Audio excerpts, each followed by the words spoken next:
Well, thanks for coming out. You guys are all the conservative base, though. That's obvious. And one of the things we got to do is never lose hope, never lose optimism. A lot of negative stuff here today.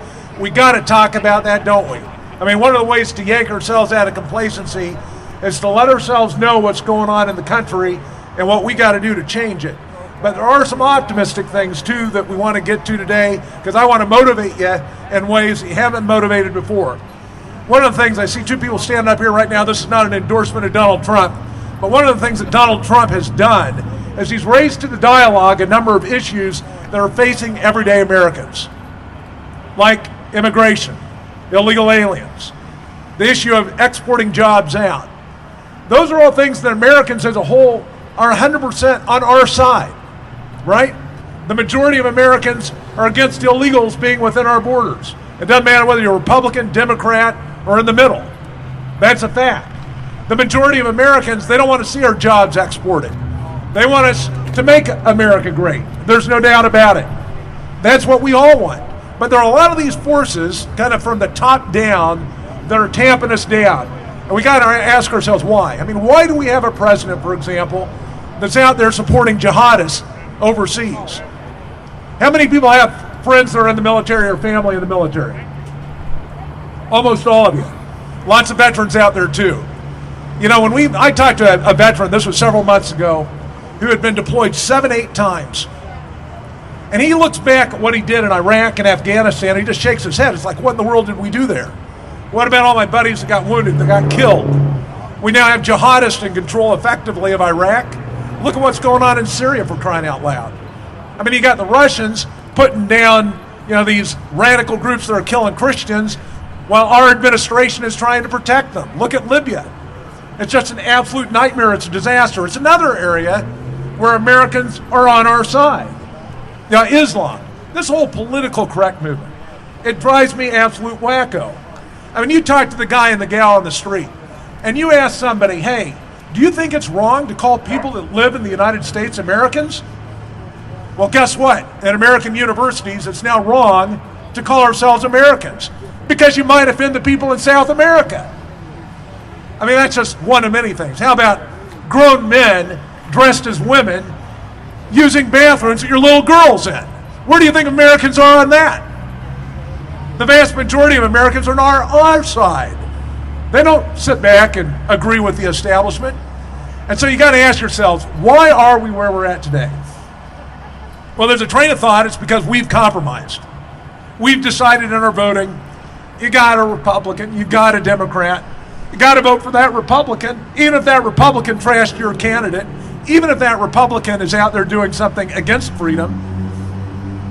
You look at what's going on right now in the Congress. This is a good example of the struggle that's ongoing, where you've got Americans thinking one way and political leadership thinking the other. What do you think the support level is for John Boehner right now in the House? Let's just talk about Republicans for starts. Well over 2/3 of Republicans, probably nearing 80 or 90%, don't like Boehner. And yet, guess what? When a leadership vote comes up, how many Republicans vote against him? 25. Now we got what's called the Freedom Caucus. It's about 40 people. They got a lot of Tea Party members that are in there. It's kind of the successor to the Tea Party caucus in the Congress. Guess what they did? They upset the apple cart. And how did they do it? They said no compromise. We're at a point now, folks, where the government, the establishment, on both sides of the aisle, I mean, it's very difficult to tell a difference today between a Democrat and a Republican, because they're both growing the federal government. They might have these nuances on the sides. They'll say on the one hand, I'm a Republican, I'm pro-life. But hey, when it comes to defunding Planned Parenthood, that barbaric, murderous group, we don't have time to make the vote count. Yeah, we might try to fool the people and set up a vote that makes it look like we're actually voting to defund. But when it counts, they stop it.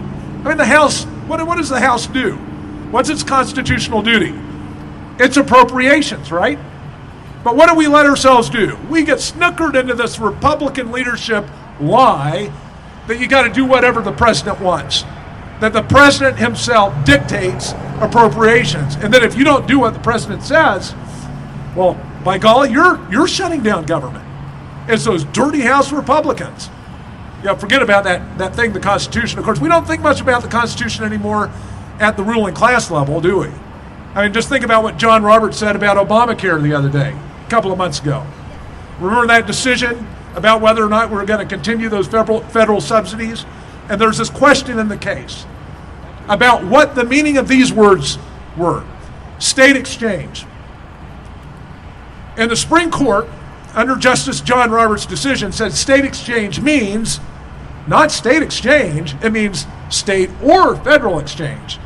Now, that might not seem like a real big deal, except for he took words that had clear meaning and said they meant something entirely different.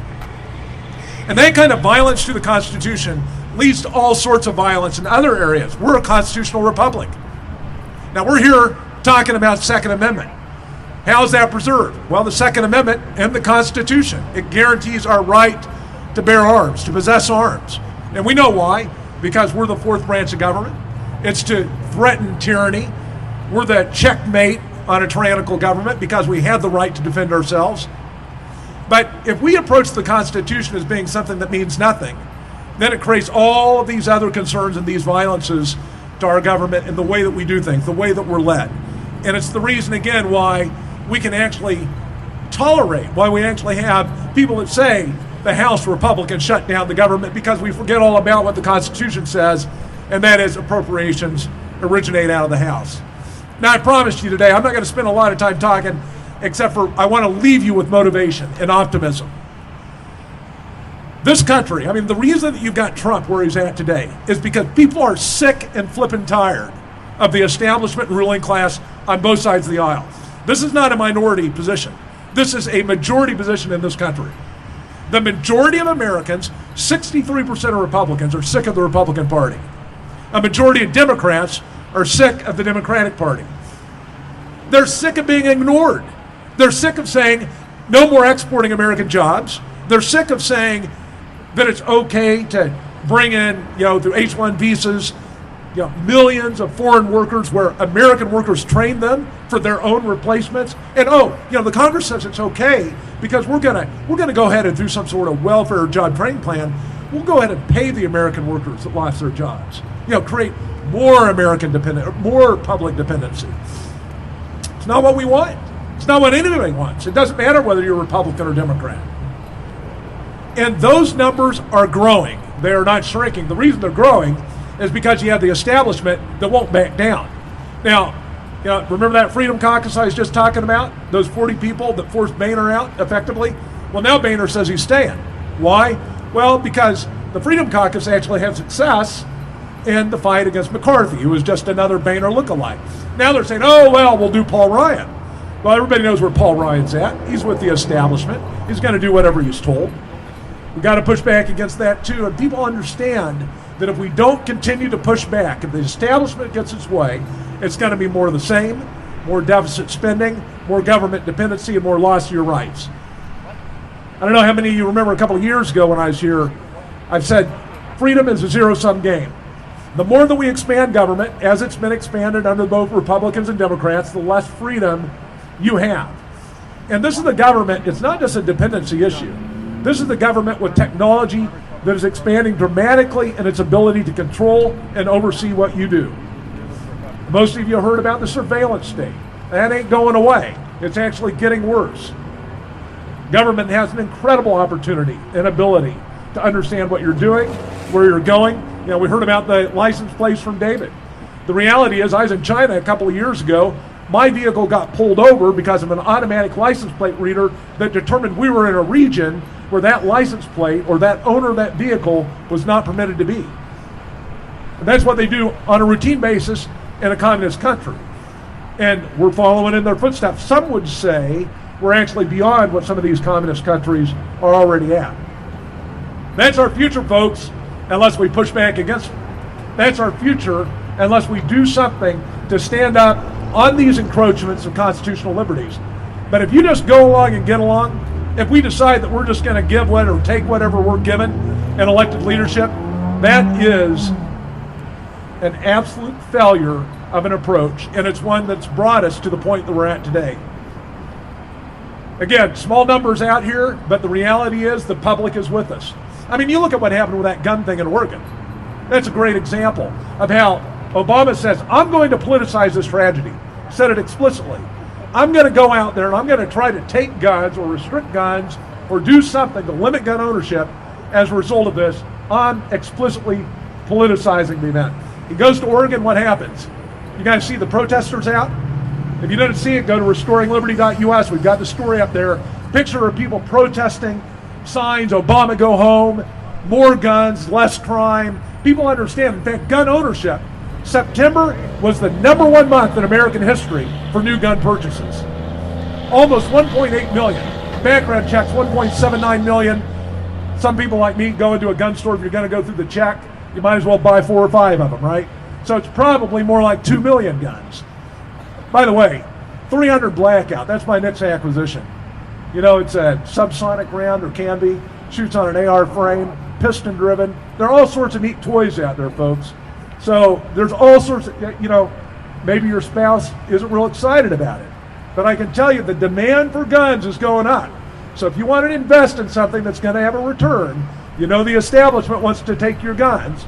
You want more guns. You got a little excess cash, that's where the money ought to go. Makes a lot of sense. Plus they're fun to have, fun to shoot, and of course, you're demonstrating your Second Amendment rights. So in any event, I want you to understand, I'm optimistic for the country's future. We've got a very dominant ruling class, an establishment that's used to getting its way. It is terrified of what we the people may do. Absolutely mortified if we actually start acting according to the principles that most Americans hold dear. So that's what I encourage you to do. Don't compromise, buy more guns, and put your faith in God. Thank you very much.